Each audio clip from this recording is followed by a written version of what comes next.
glass of water to the honourable member as well. The honourable member for Sandwich Gulf Islands. Thank you, Mr. Speaker. How very observant of you. Thank you very, very much. I'm very pleased to rise today to speak on Bill C-12, which is what's listed today as government orders. But we have a very strange situation at the moment, Mr. Speaker, in the bill, which is substantially similar to the same title and almost all the same sections, is Bill C-2, which remains on the order paper. So I draw attention to this only because as I go over the rules, this is, to me, an unprecedented experience. Now, I haven't been in this place forever, but since 2011, I've never seen the government introduce two bills that are substantially the same. Sometimes we've had a private member's bill. Sometimes we look at the order of precedence. As I read the rules, Mr. Speaker, I think that the government is actually within its rights to have two bills that are the same title, substantially the same, and at the moment that they choose one to put forward for a vote, we'll know the other one is withdrawn because you can't vote on two the same in the same session. But I have to say, Mr. Speaker, as a member of Parliament, I'm wondering what kind of game is the government playing with this? These are both government bills. Why is C-2 still on the order of precedent? Why are we getting nonsense statements from Liberal members who've said Bill C-12 builds on Bill C-2? That's clearly not what's happening here. Bill C-2 is an omnibus bill that's titled to be about stronger borders and references many, many other pieces of legislation within it.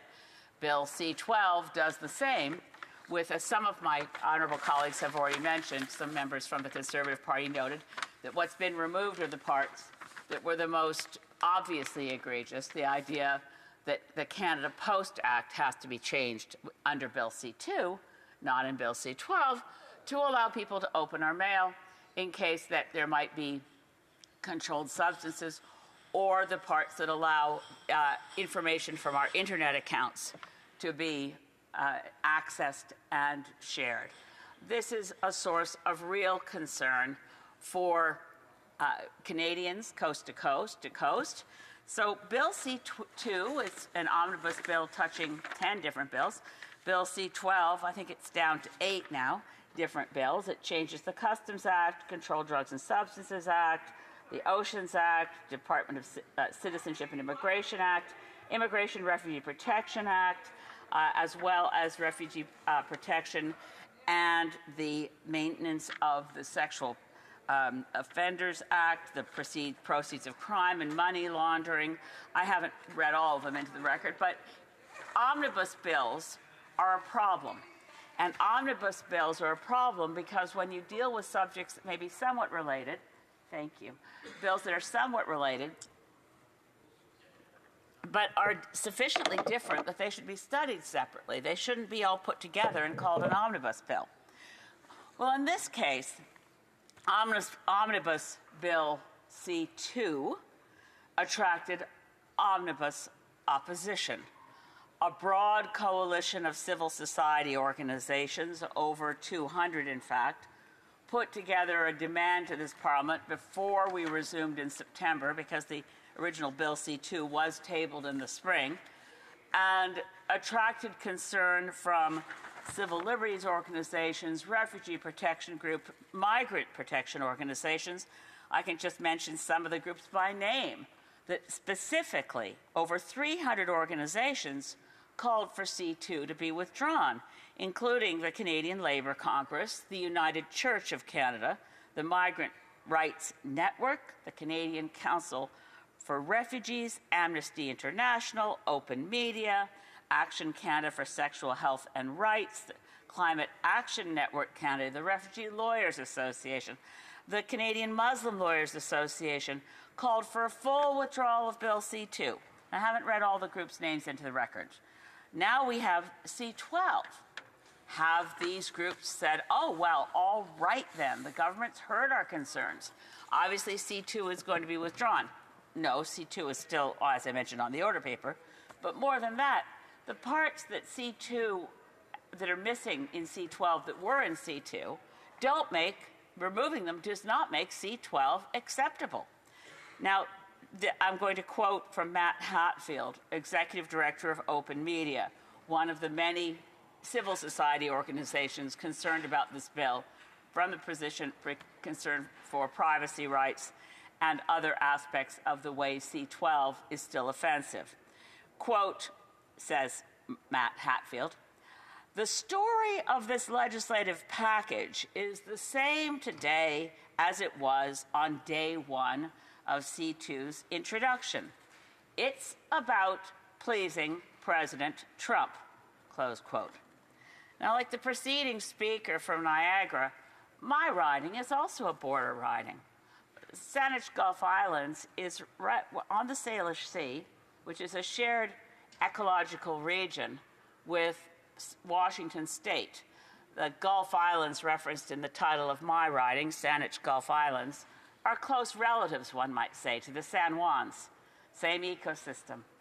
Same whales that are endangered go through both of the waters of the Salish Sea, and whales and salmon don't carry passports. The indigenous peoples, the Lummi Nation of Washington State, close relative to the Wasanich peoples that I'm honored to represent here in this place. These are intrinsically linked, and our borders are strong in that we respect each other's nationalities. I have to say there's certain strains when the Mariners are playing the Jays, but never mind. Set that aside. In my riding, we cheer for the Jays. That's clear. But we, the other day, on Friday of last week, had a cross-border forum and invited into Saanich Gulf Islands representatives from local governments, indigenous governments, NGOs, civil society groups, and we all agreed we're still neighbors and friends. We don't like Trump's tariffs, and we don't want to kowtow to him, but we do want to deepen the relationships that exist between us. We'd really like to get our ferry service back, by the way, between Anacortes, Washington, and Sydney, British Columbia. We can deepen relationships, but the strong border language, the rhetoric around this, I have to agree with the comment from Open Media that C-2 and the language and C-12 and the language are all about pleasing Donald Trump. What gets offended in the process? Well, I used to practice refugee law. It was because I was a lawyer in Halifax, and in those days, the refugees I helped were mostly ship jumpers with nothing more than the clothes on their back. They escaped from East Bloc countries, Warsaw Pact countries like Romania, and came into Halifax Harbor and found themselves a lawyer, generally me. And I was so grateful for this, and it's been mentioned a few times in debates. The Canadians would hate the idea that we provided hotel rooms. We did. I'll never forget the brilliant young man who called me probably 4 decades later after I got elected and said he wanted me to know how he'd done in Canada once I helped him get a hotel room in Halifax and start his refugee claim. He started a small business, ran a construction company, had a number of sons who are still running his construction company. Awfully glad we had the kind of help that helped refugees immediately and didn't require that they'd crossed at the proper border. Sometimes you cross where you can cross with the clothes on your back. And that's why I'm proud to be I was a practicing member of the Canadian Association of Refugee Lawyers. They are also and remain absolutely opposed to what's being proposed here in Bill C-12.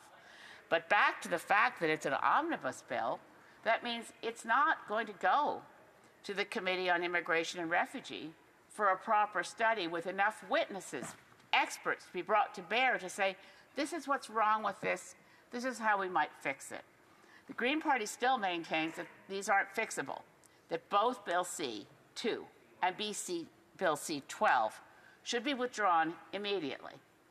In the meantime, the greater likelihood is that having caved to what the Conservatives have demanded in this place, and thanks to those on the Conservative benches who demanded it, but you're not demanding enough, both bills should be withdrawn immediately. Bill C-2 had egregious sections regarding the post office and internet, but Bill C-12 is still unacceptable. It has provisions that invade privacy, hurt refugees, innocent people caught in the gears of what now is an increasingly Trumpian world. We don't have to accept that. We can make laws that work for Canadians and work for those who legitimately need our protection. Canadians will always want to say, elbows up, but arms outstretched to the world. Thank you, Mr. Speaker. Questions and comments. Question and commentary. The Honourable Parliamentary Secretary to the Government House Leader. Yes, thank you, Mr. Speaker. You know, our new Prime Minister made a commitment to Canadians to secure the borders and to take certain actions in ensuring that we stabilize immigration-related issues. And I look at the legislation as very positive and encouraging. In fact, there's C-12 hopefully will garner the supports that's necessary in order to ultimately get through. It's important to Canadians. In regards to C-2, it doesn't mean that we give up on C-2. An example of that is, in fact, in northern Manitoba, fentanyl going into mail really does have an impact. There are many rural communities in northern Manitoba that want the government to take action in regards to that. That action is in C-2. I would hope that the leader of the Green Party would at least be more sympathetic to people in northern Manitoba, and I'm just going to give you time for the response. The Honourable Member for Sandwich Gulf Islands. I have a lot of concerns for residents of northern Manitoba. They face many issues, and we certainly should pay attention to the Port of Churchill. There are many things that need to be done. But you don't need to open our mail to protect us from fentanyl. I've talked to the Minister of Justice about this. Many accommodations could be made. Mail, unlike many other objects that may contain illegal drugs, is actually addressed to the person who's going to receive it. And as such, one could ask the post office to set it aside, contact the recipient, and ask if they mind if their letter be opened, or if they'd like to be present when their letter is opened. The idea that this government has just said on the record they've not given up on C-2. Mark that well. Questions and comments. The Honourable Member for Kamloops, Thompson-Nicola. Mr. Speaker, it's always a pleasure to rise on behalf of the people from Kamloops, Thompson-Nicola, and I want to pick up on what the member from Winnipeg North said. It is this resounding loyalty to the mess that is Bill C-2. I still don't think he has given up on this issue of a warrant and believing that Canada Post can open your mail without a warrant. This is the type of verbiage we're hearing in this House when it comes to Bill C-2. Now, the overall aims of having a secure border, we all agree with. But I'm wondering if my honourable colleague would agree the government really missed the mark there, and that's how we got here to C-12. Thank you. The Honourable Member for Sandwich Gulf Islands. I thank my honourable colleague from Kamloops who practices law there. I parenthetically think we could use more lawyers in this place, people who understand how to read legislation and say, this seems to have something funny about it. We don't want warrantless access to our private information. Never mind, I do agree with my friend from Kamloops that there's a concern here that the government hasn't given up on the idea of further invasions of our privacy. Questions and comments. Question and commentary. The Honourable Parliamentary Secretary, the Government House Leader. Yes, so thank you, Mr. Speaker.